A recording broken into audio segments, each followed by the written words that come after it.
There was an idea to bring together a group of remarkable people. To see if we could become something more. So when they needed us, we could fight the battles they never could. The end is near. Avengers: Infinity War. To see all the possible outcomes. Did we win any?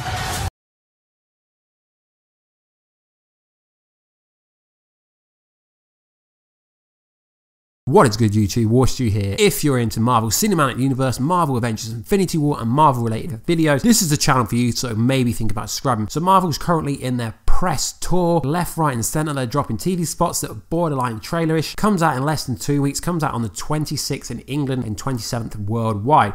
So I kind of have to go over all these TV spots, even though they're a bit spoilery for me, but I don't feel like they're too spoilery to ruin actually any major plot points. So I think this is called the Black Order trailer, but it's pretty badass. So careful for spoilers. So we get our best look ever at the Black Order and Thanos. This is the same scene where we see Loki handing over the space phone to Thanos, you know, where Thor is screaming for some reason.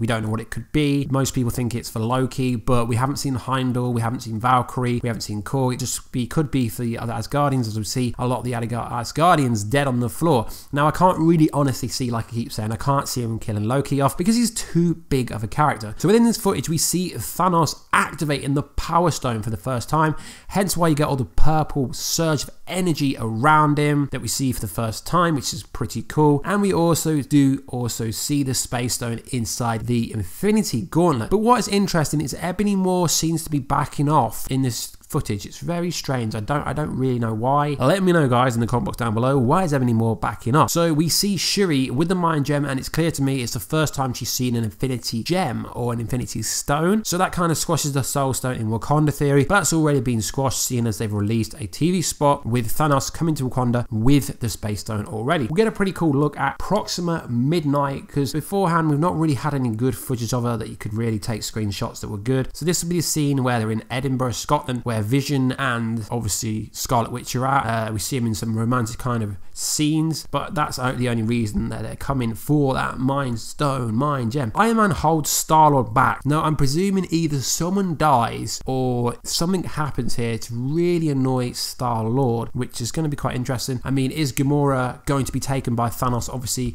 Thanos is Gamora's surrogate father, I guess you could say, because obviously from previous stuff we can like infer that Thanos did take Gamora when she was younger, and we do know, like confirmed by the Russo brothers, that there's going to be a massive kind of storyline with Gamora and Thanos throughout this whole movie. So Doctor Strange is a badass. He is such a badass. So I think a lot of people are underlooking how powerful Doctor Strange is and how important Doctor Strange is going to be. So you know this scene in Doctor Strange where he's in the dark dimension, and the director was asked a question of how long he actually spent inside the kind of dark dimension, and although the response wasn't really that good, it basically confirmed that Doctor Strange was in there long enough, longer than a few minutes, longer than everyone thought, hence why he comes out a lot more powerful. I mean, I'm just quoting this a bit here. It says, with the exact length of time isn't specific days, weeks, months, the fact that Doctor Strange was there so long not only explains why he is so very skilled, and the use of magic in last year's Thor 3, obviously the bit where on about Loki, where he keeps like putting him in a loop and he keeps dropping, and it was hella funny. It also suggests why he's going to be one of the most powerful characters heading into Marvel Avengers Infinity War, and it's going to be pretty cool. You know the scene I'm on about where he's in the dark dimension and he's trying to prevent Darmui. I mean, I probably said that wrong, from taking over the Earth, and it turns out Doctor Strange is in the dark dimension for actually a very long time. So that's probably where he's developed all these skills, because before the Doctor Strange movie, well, even at the start of it, he didn't really know anything. So it's pretty cool. His development is going to be pretty cool throughout. Really interested to see where they're actually going to take that character moving forward. The reason I mentioned Doctor Strange is there's a bit in the trailer that I played before where Doctor Strange actually said he went to the future to see if we have a chance to beat the Mad Titan, to beat Thanos. And Iron Man said, did we win any? And by the look on his face, he's seen some stuff that he didn't want anyone to see. He's seen some crazy stuff. So, and also with the interview that I'm going to play right now. I like to read. He has special. I have special reading powers. No, I had to sort of understand what the context was. Strange as this wonderful role in it, and you know, I'm trying to kind of hold the multiverse together, so kind of needed to know what goes on in between those brackets. Yeah. Now, you will hear that Doctor Strange says he read the script, he's trying to balance, trying to control the multiverse, so it's going to be pretty cool to see what they're going to do in terms of the multiverse, time travel. Doctor Strange clearly uses the obviously time stone, that's how he went forward in time to actually look at the outcomes. So what was Doctor Strange referring to? Now, I think the most obvious thing could be that he actually seen the Iron Man vision where everyone was dead, you know, in Age of Ultron coming true, and all the Avengers are dead. I mean, he could have seen the famous finger snap where half the universe is erased, and Doctor Strange is going around the universe where half the other universes are Skrulls. Obviously, I'm just using the Skrulls example because the Skrulls most likely won't turn up in this movie, but the Skrulls have disappeared for it, like a reference. Or he could have just seen Iron Man being killed at the hands of the infamous Thanos, because obviously whoever they're going to kill is going to have a massive emotional attachment. Now, I know you could say they're just going to kill some second tier Avengers off, but if they're just going to kill like people that no one cares about, then the audience isn't going to go mad. I don't know, guys, let me know in the comment box down below. Who do you think is going to be killed off? Do you think Doctor Strange is he to actually beating Thanos, because he is one of the few Avengers who actually have a stone? We have to infer that Vision is going to lose the Mind Stone, so obviously Doctor Strange will have to lose the Time Stone at some point. But it's going to be interesting how he gets it back, or does he actually lose it? Because in the latest TV spots, we don't. It's hard because the Time Stone fits in the thumb slot, so it's really hard to infer whether he's going to get Doctor Strange's Time Stone. But what is going to be interesting is I'm pretty sure Thanos is going to have to fight